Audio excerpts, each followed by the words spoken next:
Second lecture in the ECG Basics series. We had the first lecture, which was basically an introduction to ECG. What is it? How do you take one? What is it actually showing? Some basics on how you read the waveforms. And at the end of that lecture, if you watched it, I recommend you go back and watch it if you haven't. You will see a list of what is this simplified systematic approach that we're going through in this series. It's simplified, meaning that, sure, there's a lot more details that could be added, but this is kind of an approach to get you started, and that's fairly functional. And systematic in that we want to go through each element of the ECG piece by piece and then work on putting it all together at the end. So if you remember that lecture, we talked about 6 parts to the systematic approach: rate, rhythm, axis, intervals, hypertrophy, and infarction. And we're going to start with rate on this particular video. So if we look at rate, it's fairly simple. There are 3 possibilities. There is a normal rate, a fast rate, and a slow rate. If we look at a normal rate, classically that's defined as between 60 and 100 beats per minute. And that's what you should note on your ECG, is 60 to 100. I will say clinically, we don't really get too worried if the heart rate is above 50, especially in younger athletic people. And we don't even get too nervous if it's less than 50 unless the patient is also having symptoms such as lightheadedness, dizziness, feeling like they're going to pass out. But traditionally we'll say a normal rate is between 60 and 100. That's what you see on the picture here. And if you have sinus rhythm that's in that normal range, we often call that normal sinus rhythm.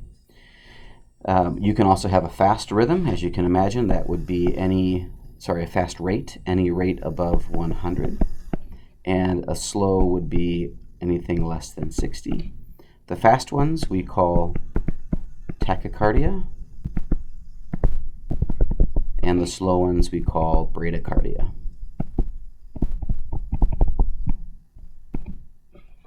So let's look at this picture here and see how it is that we come up with what the actual rate is. There is a long-handed way of doing that. So for example, on this partial ECG that we have, you'll notice that there are large boxes. We would call this, for example, a large box. So time starts with 0 here and moves in this direction. And each of these large boxes is 200 milliseconds. Or another way to look at it would be to say that every 5 of those boxes is 1 second.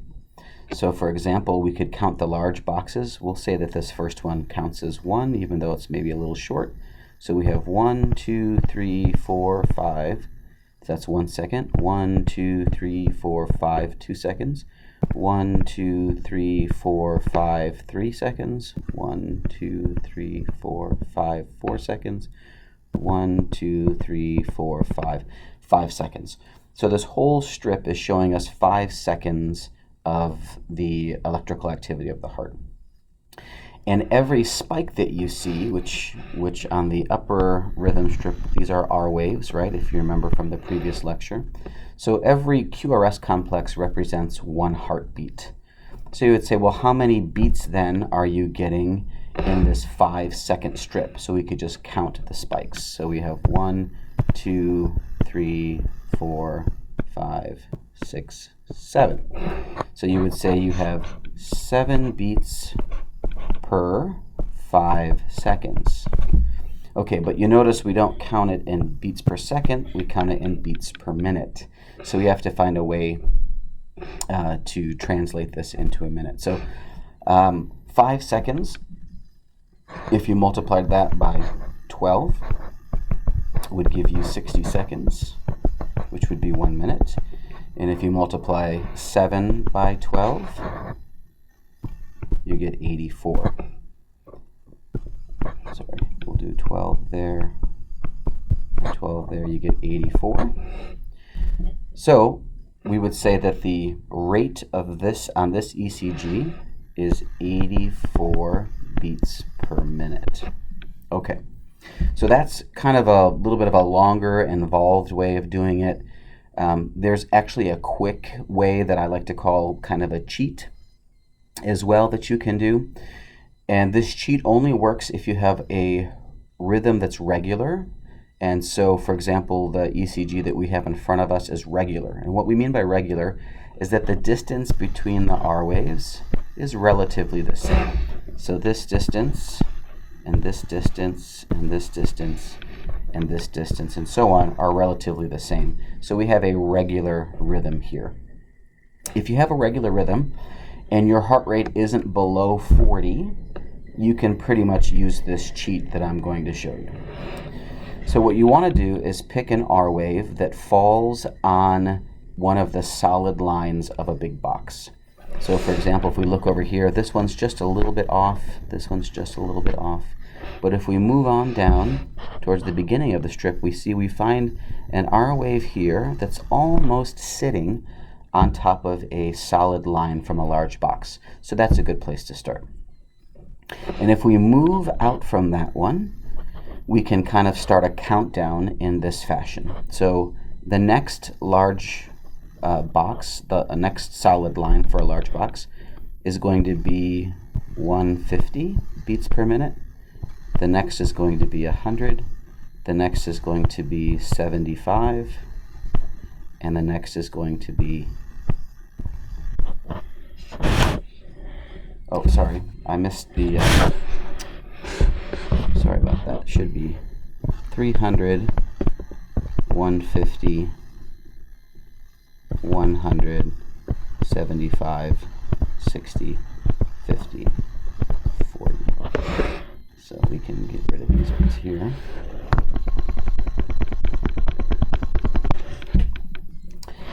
So if the next QRS complex landed here, we would say the rate was 300. If the next QRS complex landed here, we would say it was 150. If it landed here, we would say 100. And if it landed here, we would say 75. So you can see that the actual QRS complex, which is this dark line here, actually falls in between the 100 and the 75, but it's a lot closer to the 75. So you might guess that it's about 80 to 85, right? So you, looking at this, you would say, the rate is 80 to 85. And that's exactly what we got when we counted it out. Longhand, we got 84 beats per minute. So we're going to practice using this approach further on in the lecture. If it seemed a little confusing, we'll get a chance to practice it. But it's kind of a quick shorthand way of figuring out an estimate of what your rate might be. All right, so let's practice it here on this one. This is a nice big strip for us to look at. And does it look, your first question is, does it look regular? Meaning, is the distance between the R waves about the same? So you would say, yeah, pretty much, right? That distance and that distance and that distance, they're pretty much the same. Okay, our next step then is to find a R wave that is as close as possible to a solid line on the ECG. And out of all of our choices here, this one's probably the closest. It's still a little bit off that line, but it's fairly close. Okay, so if we use our cheat or our shorthand, we would say this is 300 at this solid line. This solid line is 150. This solid line is 100. And this solid line is 75. And actually, so what you'll find here is something very similar really to what we found in the last one. You're going to have a rate that's somewhere in the 80s. I would guess maybe 85 if I had to pick a number. So we would say 85 is between 60 and 100. So this again is a normal rate. Now if you want to do it longhand, we can practice that as well. Remember, every large box is 200 milliseconds. So every 5 boxes is 1 second. So there's 1 second. 1, 2, 3, 4. There's 2 seconds. 1, 2, 3, 4. there's 3 seconds, and about half. So this one gets a little bit more tricky because we don't have a full, you know, a nice, easy kind of number to work with. But we have 1, 2, 3.6 seconds. So we have 3.6 seconds. And how many beats do we have? We have 1, 2, 3, 4, 5. So we would say 5 beats in 3.6 seconds. If you kind of do some math on that, and you divide 60 by 3.6, you will get 16.7. So if we multiply by 16.7 and 16.7, we get 83. And we had said that we had estimated it was somewhere between 80 and 85. So once again, the estimation works pretty well. So this is an example of a normal rate. If we look at this is actually a full ECG. You have all 12 leads. Remember we talked about in the first lecture 1, 2, and 3. And then AVR, which we largely don't pay much attention to in the simplified approach, AVL and AVF. We had said that 2, 3, and AVF are inferior leads, telling us what it looks like at the inferior portion of the heart. And we had said that 1 and AVL were the lateral leads, showing us what the left side of the heart looks like. And then we had our 6 chest leads, remember, V1, V2, V3, V4, V5, V6. And you'll notice there's a little line here separating 1 from AVR, and 2 from AVL, and 3 from AVF. So on a 12 lead, you really only get a tiny snippet. It's like, I mean, what is it? Just a few seconds, right? 1, 2, 3, 4, 5, 1, yeah, about 2.5, 3 seconds snapshot in each of these leads. So what's this thing here on the bottom? Notice there's another 2. And it's the same 2 that you see up here. That's the same. What they're doing, though, is they're giving you the whole 10 seconds or so in lead 2. And we call this the rhythm strip. This is the best place to look for the rate and the rhythm, which we'll talk about in the next lecture, on an ECG, because you get the whole time period. So let's work on our kind of shorthand way of finding the rate. And let's first ask the question, is this a regular rhythm? And by now you should be able to kind of step back and say, let's see, that distance and that distance and that distance. Yeah, they're all pretty much, all the QRS complexes are pretty much the same distance away from one another. So we would say this is a regular rhythm. And then remember, our next goal is to try and find an R wave that sits directly on a bold line or a dark line. So I'm seeing this one here. It seems to be sitting right on that line. So let's do our shorthand counting. So here would be 300 on this line would be 150, and this line would be 100. So the next QRS complex right here shows up in between 100 and 150, but much closer to the 100. So we're going to say the rate is more than 100 but less than 150, and it's a lot closer to 100. So we would say, I would guess it's maybe 110 beats per minute would be an estimate of the heart rate here. So we had mentioned that a normal rate is between 60 and 100, and anything greater than 100 we call tachycardia. So this rate would be tachycardic at 110 beats per minute. Okay, let's take another look at a rhythm here just to practice. I'm going to actually have you pause the lecture here in just a moment, and I want you to try and get the rate yourself without my help. Practice using the shorthand because this is a regular rhythm. Practice using that 300, 150, 175, and see if you can estimate what the heart rate is. And then we will come back together here momentarily, and I'll walk through it with you again. So go ahead and pause it now and figure it out on your own, and then unpause it, and I'll go through it with you.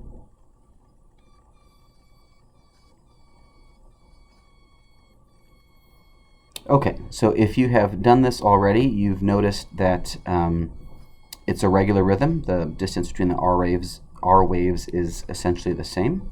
And you may have picked a different one, but I'm going to pick this one right here because it seems to land right on an R wave. And this one would be 300, and this one would be 150. Now this gets a little bit tricky because there's a big difference between 300 and 150.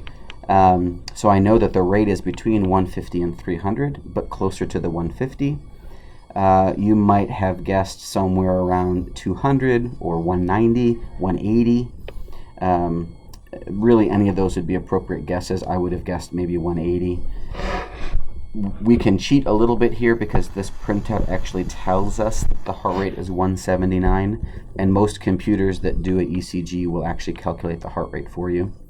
But you can see how you could have estimated that to be pretty close to that. At any rate, you know that it is much greater than 100, and so this is going to be tachycardia.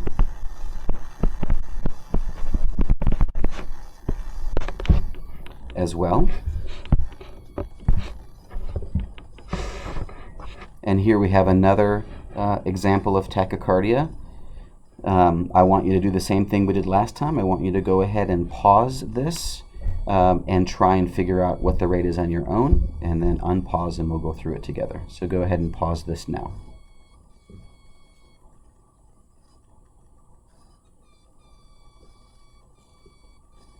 Okay, well hopefully you realize that this is also a very regular rhythm, that the distance between the R waves is essentially the same. And again, we can pick different ones. I like this one right here. This one seems to be right on that bold solid line from the big box. So we would say this one is 300 and this one is 150. And this lands almost exactly on that 150 line. And we could go through and see that we are almost exactly at a heart rate of 150. You may have gotten, slightly less or more than 150, but really we're sitting very close to that 150 beats per minute.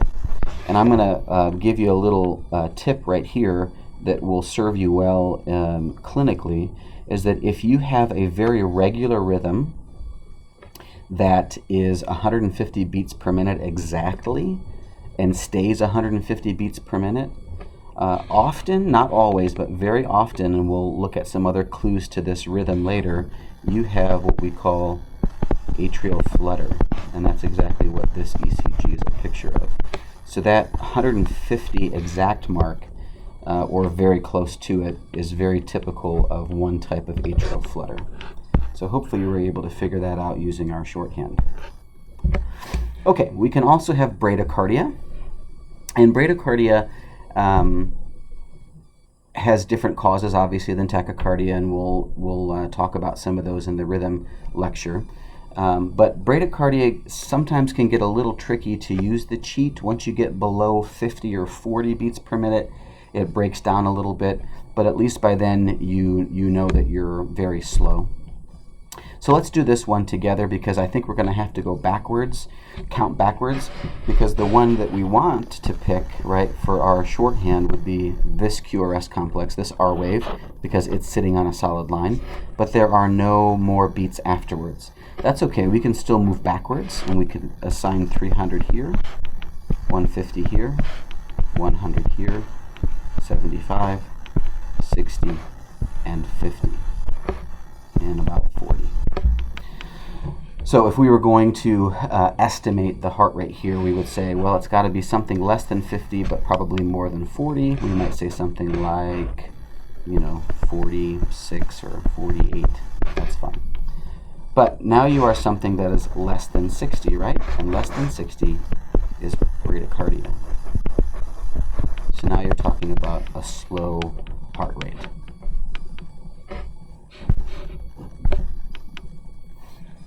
Here's another example of a full 12-lead ECG.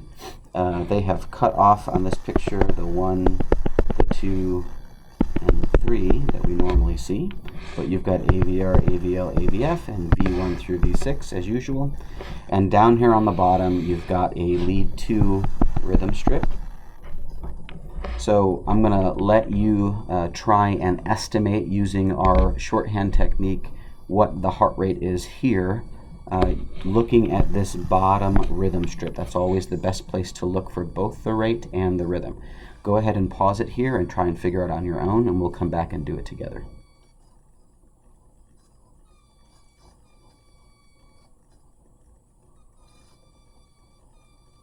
Okay, so let's look at this together.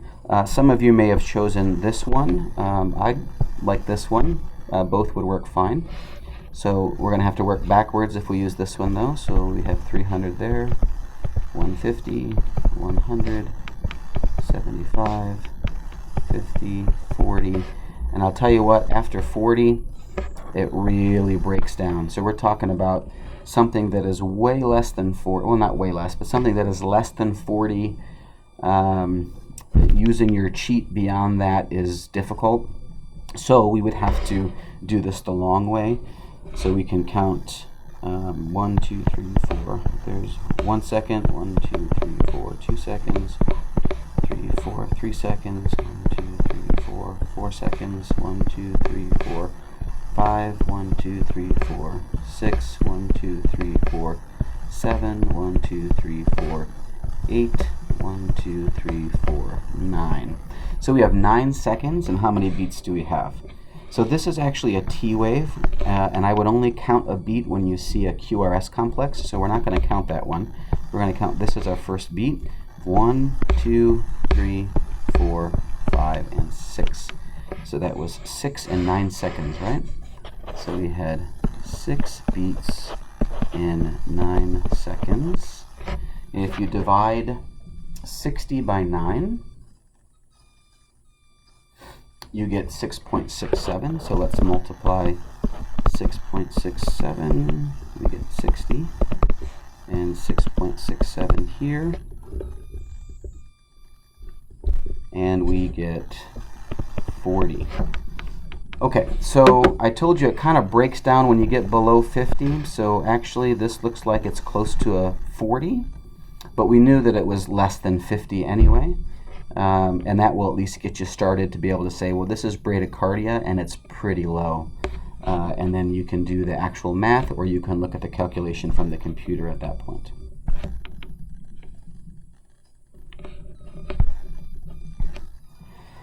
Okay, that's the end of rate. It's really quite simple. It's just deciding if it's fast, slow, or normal. And you'll remember that 60 to 100 is normal.